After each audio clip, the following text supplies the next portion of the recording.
So the world's worst kept secret got out yesterday. The Federal Reserve finally cut rates by 25 basis points. Everybody knew it's coming, but now the bigger question is, how are we going to play this? Currently, we're sitting at 4 to 4.25% rate. And the most important question you need to be asking yourself at this juncture is, how do I invest in this particular scenario? Because everything we knew about the stock market, everything we knew about the economy, everything changed yesterday. Because yesterday we had a major change that you need to factor in, and there's 3 things you need to do today to best position yourself for what's coming, because there's a lot of changes happening and you want to get ahead of things, not be reactive. So as always, we prepare, we don't react, we definitely don't predict.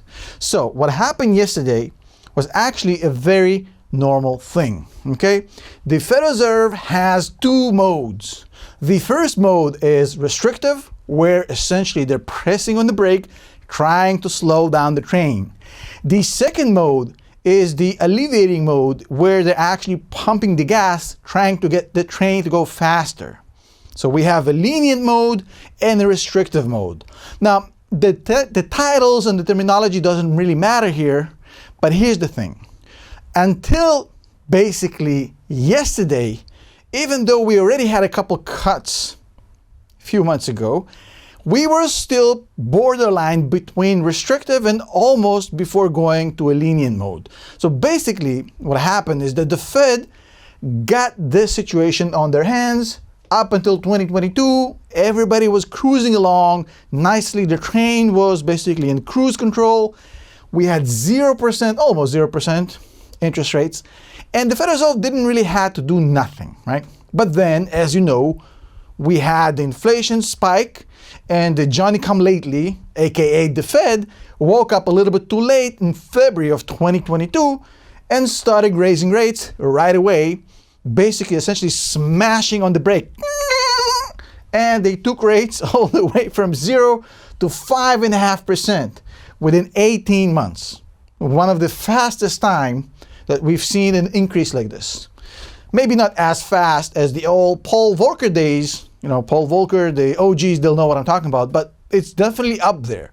So we had a very aggressive change from the Fed, from going, hey, this is transitory, don't worry about it, back in 2021, all the way to panic mode, essentially smashing the brakes, going to 5.5%. Now, that happened as a reaction to the very high inflation we had. As I mentioned, we went all the way up to 9% inflation, right? Now, by essentially raising interest rates, what the Fed has done, they achieve a few things. Number one, if interest rates go up, it makes more sense to keep money in the bank instead of spending it. When you're getting higher interest in the bank, well, you're not going to spend as much. You're going to be saving more, which leads to less consumer spending, which leads to stores firing people because there's not enough business. These people can't spend, which leads to a very vicious cycle when we have spending cuts, savings go up, and basically a slowdown of retail activity. On top of that, the cost of capital, because interest goes up. So if I'm trying to open up a new business and I need to take a loan from the bank, well, number one, the bank isn't so excited to give it to me because things are a little bit shaky, but also the price on the interest is going to be so expensive that I'm just probably going to be waiting, saying, hey, I'm going to wait for a few years to interest rate to drop before I take on this new venture. So a lot of business activity slows down, and also consumer spending slows down, which leads to less consumer spending. And it's a very, very vicious cycle. And a lot of these rate cuts that we've been waiting for were like oxygen for the stock market, for the economy to kind of wake up. But here's the thing. Even though we went from 0 to 5.5% very, very quickly, guess what happened? And this is quite unbelievable, right? So inflation actually, as expected, went down all the way to 3%. Now, that 3% is a little bit misleading, right? Because it's like asking somebody, well, what's your preferred weight you want to be at? And they're going to tell you some sort of a dream weight they're never going to get to. But if they stay in shape and they kind of be active and they be responsible, well, they'll probably be around, like 5 pounds above it, 7 pounds above it, right? So that 3% is where we're okay with being, even though we aspire to get to 2% inflation. That's why you're hearing 2% inflation. That is the ultimate goal, where you have the six-pack, and you're looking good. Well, but 3% is definitely a good place to be in. So the inflation actually went down. But at the same time, despite the slowdown in inflation, the stock market was doing fine. In fact, we had a phenomenal performance from the stock market for the past 2.5 years, right? One of the best bull runs we've seen. The economy is doing fine. GDP is doing fine. No crazy unemployment. So essentially, the Fed stopped cutting. After they've started the cutting cycle, they've stopped cutting once they hit 4.5%. So we go from 0 to 5.5 as an emergency. Inflation starts to slow down. The Fed starts cutting rates, but then they're saying, well, look, inflation isn't going from 3 to 2, and the economy is fine, so we're just going to hold off and stay at 4.5%. We're going to park it here. And they parked it here for almost a year, but nothing happened. This was okay, and the inflation really didn't go down to 2%. And then you had the tug and pull between Trump and Powell. Who will get their will? Powell doesn't want to do it. Trump wanted him to do it. And then we had this whole shenanigans on the political side, but they don't matter. But guess what happened, right? All of a sudden, we have a very shaky job numbers come out. And we say, okay. Things are still great. GDP numbers are still great. The economy is doing fine. Earnings numbers were great. But because we have shaky job numbers, which means a lot more Americans are having tough time finding a job than they did just a few months ago. On top of that, we also have a lot of political pressure on the Fed, even though they're never going to admit it. There is some influence on the political side as well. So there's a lot of political pressure and a shaky job numbers. And don't worry about the fact that the Fed knows that they were late already once, because the Fed was late by February 2022 on increasing rates. They don't want to be late again. So Powell is saying to themselves, well, guys, look, the team, job numbers are starting to show a little bit of cracks, and there's a lot of political pressure on us, and let's do it preemptively. Let's not wait for the market to collapse, and let's do a preemptive cut now. Before things get bad, let's get ahead of the game, which is not a bad idea. So the Fed announces yesterday, much to the surprise of nobody, a preemptive cut. Essentially, we're cutting to prevent the economy from slowing down because this is the right time to do it. We don't want to be too late. And that's actually not bad. I can't say anything negative about that. Now, here's the thing. The question is, what's next? We just had the first cut in 9 months, right? The biggest question for me and for you should be, how is this going to impact stocks? Because we are investors, and which stocks are going to benefit from this cut? Essentially, that's all we care about. We can talk all day about monetary policy, restrictive, lenient. It does not matter.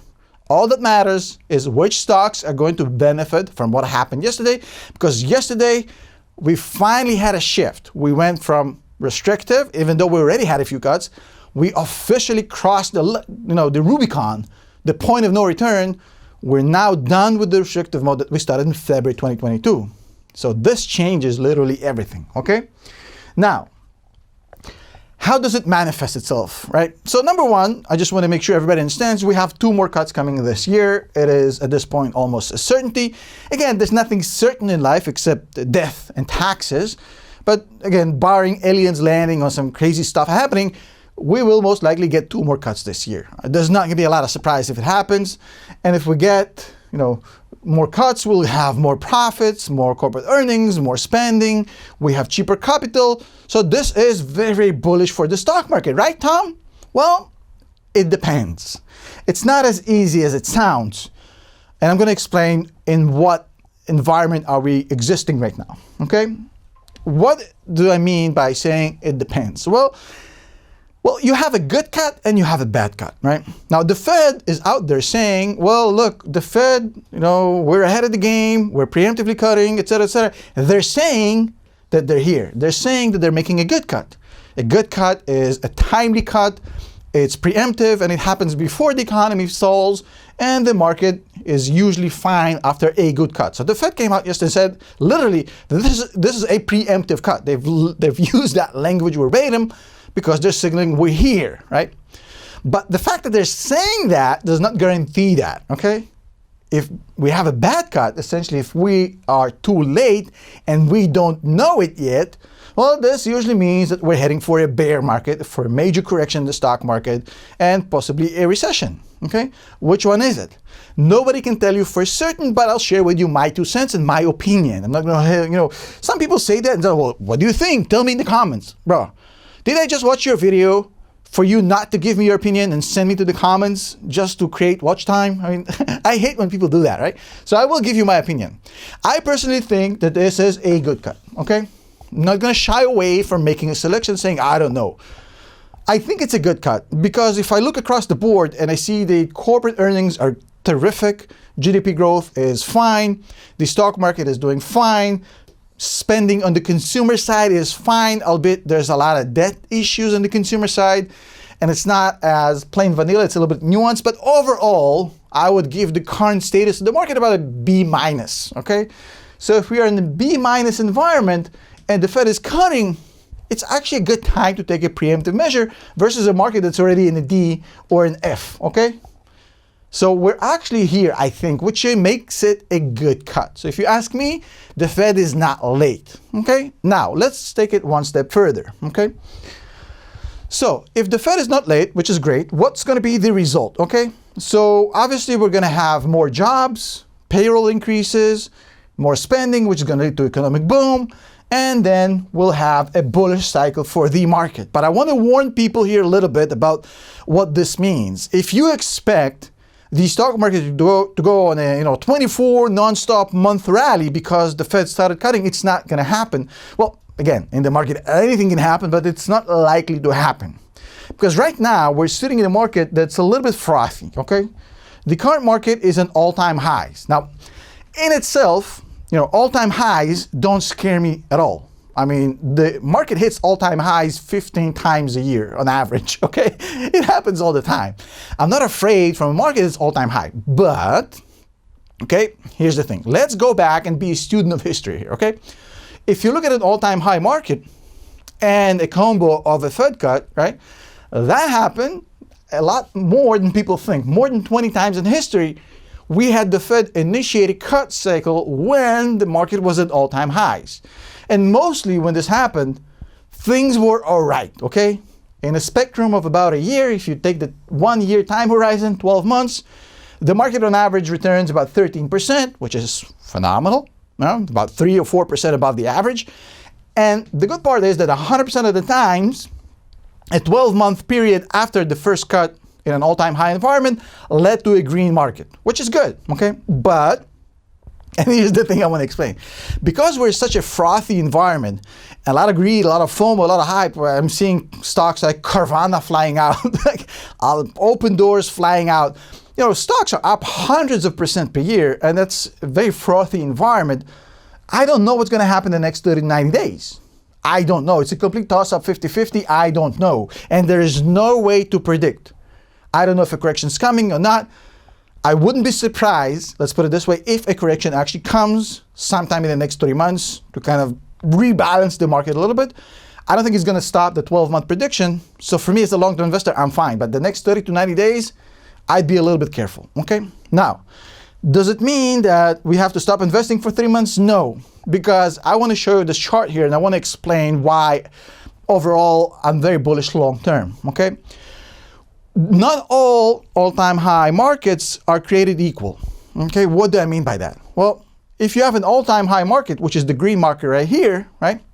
And you have earnings right here, essentially trailing each other, that's fine. That usually means that earnings are getting priced in. And we're in the middle of a huge secular tailwind, AI boom, right? But if you have the situation where, like in the dot-com bubble, the 2000 crash that we had, when earnings would be here, but the market would be here, we have this kind of divergence between the market and the earnings. When the market is running away ahead of earnings, then I would be worried. We are currently in this scenario because earnings are going through the roof, which means that I'm very optimistic about the stock market. And long term, I'm not concerned whatsoever. However, okay, what would be a bad idea right now? The bad idea right now for you as an investor would be to fall into this bull market bias. Because we have seen nothing but green pastures for the past almost 3 years, it feels like there is no risk in this market at all, and it's full of opportunities. In the bull market, everybody's a genius, and in the bull market, everybody only sees the opportunity, nobody sees the risk. That is why when people DM me and they say, well, Tom, thank you for Palantir. I've done XYZ% over the past 6 months. And I always reply, don't judge me on a 6-month return. Talk to me in 5 years. Then tell me what you think. Same thing I said to people in 2022 when they were angry. I said, hey, give me 5 years, don't be angry. Give me 5 years, don't thank me yet, okay? So everybody's focused right now on this and they're ignoring this. And there's still a lot of risk in this market. You can't just ignore it, okay? Now, right now, everything is fire. Everybody's FOMOing. I get it. I totally understand that. But you have to cut yourself away from this bullshit. You don't want to be a part of this crowd talking to me about 100% stock that in 3 months, this and that, all this hype. Forget it, okay? Don't fall into this FOMO cycle at all, especially not now when we're hitting a very precarious time with the Fed cuts, okay? The strategy is very simple. Number one, you have to protect your downside, okay? You have to make sure you have enough cash.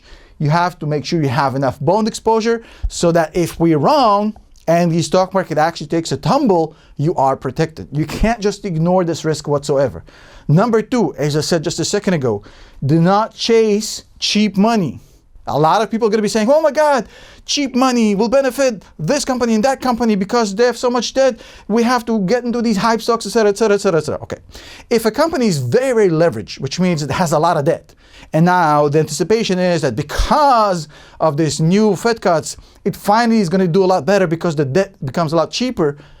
I just want to say something.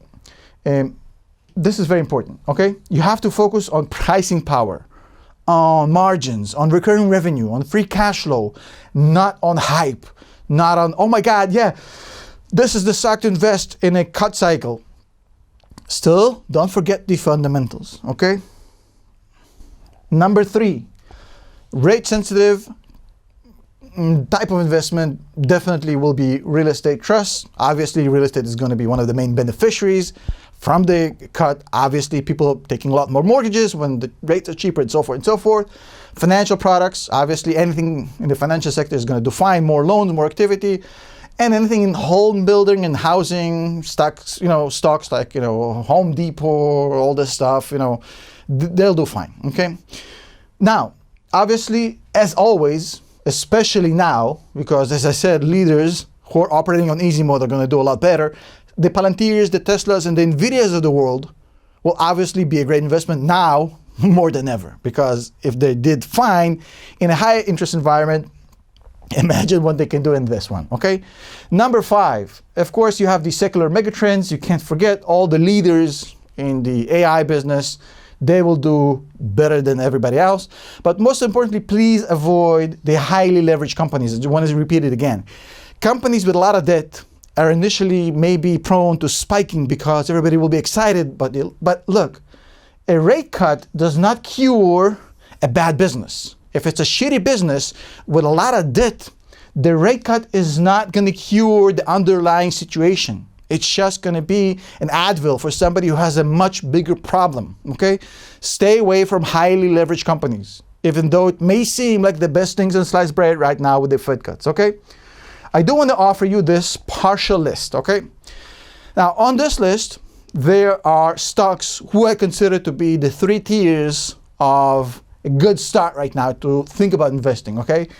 In tier 1, we have Tesla, Nvidia, and Palantir. Those are the staples, I think, that should be in any portfolio. Definitely, Tesla and Palantir are in mine. Those stocks are great at any weather, especially now. Tier 2, you have all the consumer stuff where I think they're going to do phenomenal. Nike, Amazon, Apple, and maybe a few more, but I like these 3 because, as I mentioned earlier, a lot more consumer spending is coming. These will benefit on the retail side, both on this side, and obviously Nike has been beaten down, and I think there's a lot of stuff there that people are not counting on. Number 3, we have the foundations, okay? TSM, the world's monopoly. ASML, this is in the manufacturing, this is in lithography machines. Oracle is coming up as a massive provider of cloud services. ARM, Cadence, CrowdStrike, and cybersecurity. I think this is a good start to start thinking about tailoring your portfolio and kind of positioning it for the next few years in a rate cutting cycle where we're actually going lower, maybe to 3%, 2.5%, we'll see. Now, we have a full list of top stocks on my academy, on Rec Academy, patreon.com/Tom Nash. Right here, we have a list of about 30 top stocks, which I think you need to be researching because this is a good place to start. We also have 60 lectures, 2 weekly live meetings with me, and a Discord community, which I think is the best in the business. Join the academy, test it out for yourself. Would love to see you there. We actually have a lesson coming up today. So if you join today, come at 30:30 p.m. Eastern. Would love to see you there. And I'll see you next one. Peace.